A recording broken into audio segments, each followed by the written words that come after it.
ساتھ آسمان پر، مدینہ زمین پر، اور ہارسا کی آواز آپ جنت میں سن رہے ہیں. کیڑا لاؤڈ سپیکر آئی، کیڑا ساؤنڈ سسٹم آئی، اور وہ سنو.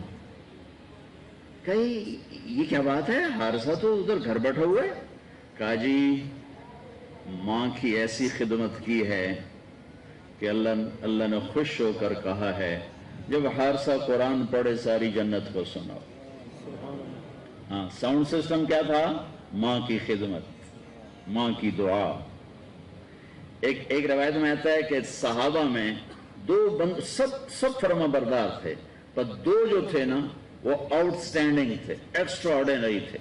دو نے جیسے ماں کی خدمت کی کسی نے نہیں کی، ایک حضرت عثمان اور ایک حارثہ بن نعمان. حارثہ بن نعمان کا حال یہ تھا کہ بیوی گھر میں اسے نہیں کہتے تھے میری ماں کی خدمت کر، ہے بھی نہیں. بیوی کے ذمے میرے ماں باپ کی خدمت نہیں، وہ کرے اس کا میرے پر بھی احسان ہے، میرے ماں باپ پر بھی احسان ہے، میں اس کا شکر گزار ہوں گا. لیکن اگر وہ کہے کہ میں نہیں کر سکتی تو وہ مجرم نہیں ہے، نافرمان نہیں ہے. ہمارے ماحول میں تو اس کا تصور ہی نہیں ہے. ساری لڑائیاں ہی اسی پر ہیں کہ میں نے چائے نہیں پوچھ دی، میں نے سلام ہی نہیں کر دی، میرے کپڑے ہی نہیں دھون دی. ایک گھر میں یہاں تک طلاق پہنچ گئی تھی، ہو رہی تھی، اللہ نے مجھے میں ذریعہ بنا کہ ساس نے یہ آگ لگائی تھی اے پیکے جاندی میرے کو پوچھ کہیں نہیں جاندی، اور بیٹے کو اتنا بھرا کہ وہ طلاق دینے پہ آ گیا. میرا چونکہ تعلق واسطہ تھا، میں کہا تیرے کو پوچھ کے جاندی ہے؟ میں کہا جی جاندی. اور میں کہا یہ کو پوچھنا تو ضروری نہیں، یہ تیرے کو پوچھ کے نہ جاوے پھر یہ گناہگار ہے. تیری ماں سے پوچھنا اس کے ذمے نہیں ہے، کیوں پاگل بنتے ہو؟ ارے اللہ کے واسطے دین پڑھو.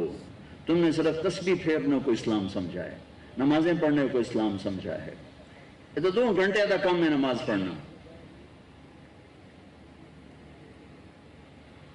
پوری زندگی سیکھو بچے، تمہاری شادیاں ہونے والی ہیں، اور ہمارا سسرالی معاشرہ بہت ظالم ہے. میں درد سے بولتا ہوں، اسی ملک میں رہتا ہوں، اپنے خاندان میں دیکھتا ہوں، باہر دیکھتا ہوں، پھر کہانیاں سنتا ہوں، فون سنتا ہوں. اب تو سننے چھوڑ دیے، میرا کلیجہ پھٹ گیا. میں کسی کے آنسو کہاں جا کے پوچھوں.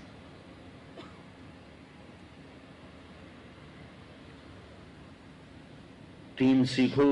دین سے مراد نماز نہیں کہہ رہا ہوں، وہ دین کی عبادات کا بہت بڑا حصہ. زندگی، دین کی زندگی سیکھو. دین کس چیز کا نام؟ زندگی ہے، ایک زندگی ہے.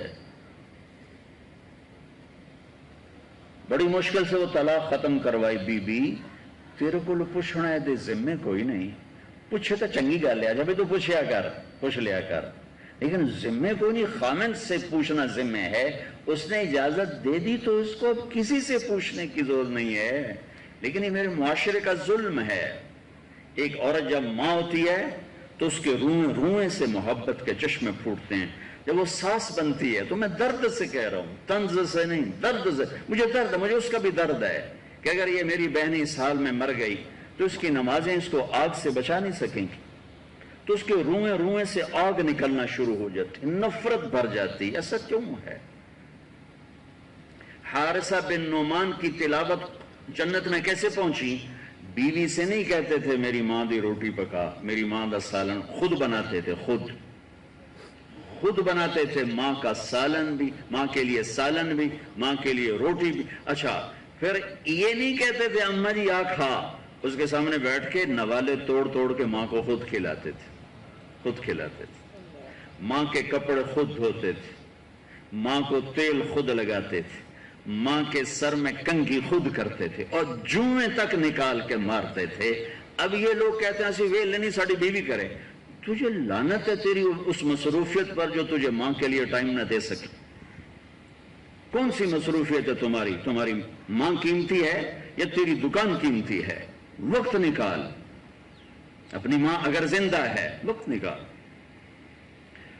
حارثہ کی آواز جنت میں کیسے پہنچ؟ ماں کے یہ کیوں خدمت. اور آخری بات، جب کوئی ماں کے حارثہ بیٹا یہ ذرا کر دینا، اب ان کو سمجھ میں نہیں آیا کہ ماں نے کیا کہا، تو کبھی نہیں کہا ماں جی کیا جی میں سمجھ نہیں آیا، باہر نکل کے بیوی کو اشارہ کرتے، وہ باہر آ جاتی، کہتے ماں جی نے کیا کہا ہے مجھے سمجھ میں نہیں آیا، دوبارہ دہراتے نہیں تھے۔